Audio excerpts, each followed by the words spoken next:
యేసు, నీవు నీ రాజ్యంలోనికి వచ్చినప్పుడు నన్ను జ్ఞాపకం చేసుకోమనేమో. యేసు ఈ రాజ్యంలోకి వచ్చినప్పుడు నన్ను జ్ఞాపకం చేసుకోమని చెప్తున్నారు. జ్ఞాపకం చేసుకోమంటే ఇతనైతే ఎంతో పాపి అయి ఉన్నాడు, శిక్ష అనుభవిస్తున్నాడు, ఇంకా క్షణాన్ని ఇంకా పాపం కాలేదు.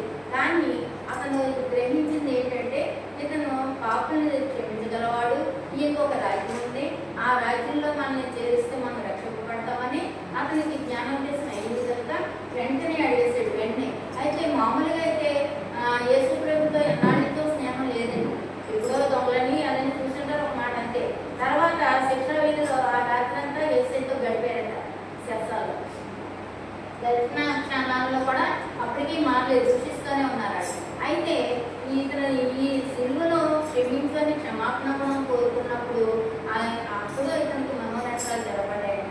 అందుకు గ్రహించి నన్ను ఈ రాజ్యంలో చేర్చుకున్నాను.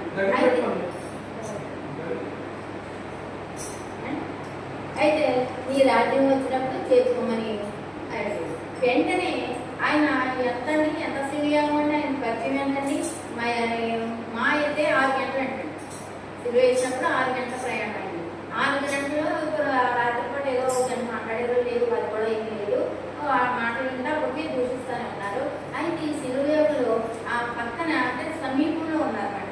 అక్కడ ఒకరు ఇక్కడ ఒకరు మధ్యన ఈయన అంటే మీ మాట నాకు నా మాట మనకి ఎలా వినిపిస్తుందో వాళ్ళు కూడా వినిపించే స్థితిలో ఉన్నారు.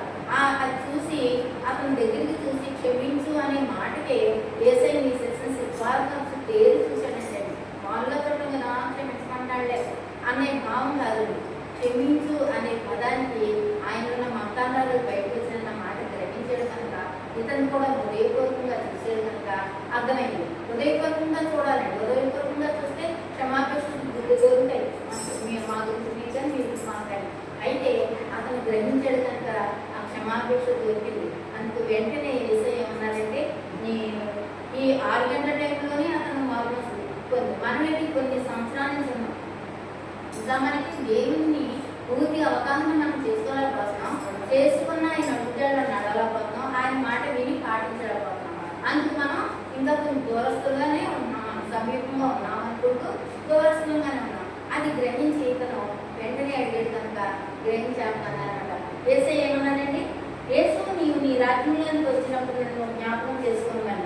అందుకు ఆయన వారితో నీవు నాతో కూడా పరదేశంలో ఉండు అంటారు. పరదేశంలో ఉండమంటున్నారండి. పరదేశం అంటే పరలోక రాజ్యం కాదండి. ఒకప్పుడు ఫస్ట్లో నేను కూడా తెలియక పరదేశం అంటే పరలోక రాజ్యం